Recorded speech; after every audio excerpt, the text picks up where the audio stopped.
بسم اللہ الرحمن الرحیم۔ السلام علیکم ورحمۃ اللہ وبرکاتہ۔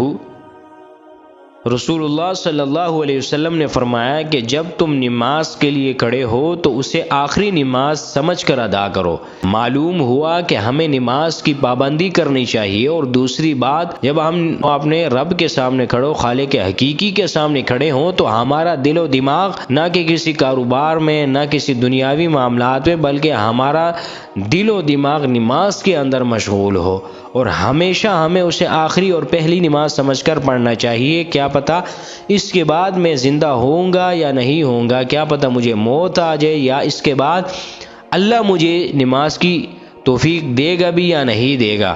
اللہ ہمیں ان حدیث پر صحیح معنوں میں عمل پیرا ہونے کی توفیق عطا فرمائے۔